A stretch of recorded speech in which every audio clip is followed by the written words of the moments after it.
Nais mo bang maging malakas at matatag ngayong 2024? Magandang araw mga kaibigan, magkapet pandasal muna po tayo. Ito po si Father Nono.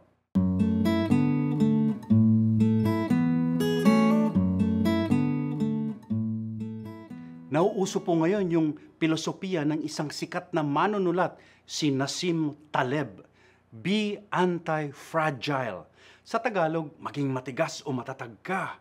Magularo po kasi ngayon ang mundo, kaya't kailangan nating protektahan ang sarili natin. Kailangan hindi ka madaling masira o maapektuhan ng pabago-bagong mundo. Paano? Una, sanayin daw ang sarili na gumawa ng may hirap na gawain. Madalas umiiwas tayo dyan. Gusto natin madali. Pero kung gusto mo raw maging matatag, patatagin ang sarili. Sanayin ang sarili sa pagbabanat ng buto. Ikalawa, to be anti-fragile, huwag maging turista kundi adventurer, ani Nassim Taleb. Marami raw sa atin, turista mag-isip, pasyal-pasyal lang.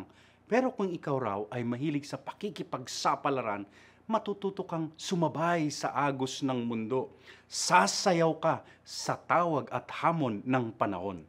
Ikatlo, huwag masyadong magpatali sa iyong edukasyon. Be anti-education. Hindi ibig sabihin huwag nang mag-aral kundi magtuklas ng karunungan sa pamagitan ng sariling karanasan. Ika nga, experience is the best teacher.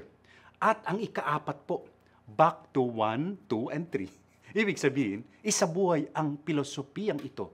Be anti-fragile. Pag medyo komportable ka na sa buhay, balik ka uli sa daan, sa adventure, sa pagtuklas ng mundo, at sa pakikipagsapalaran sa buhay. Manatiling gutom at lumalaban.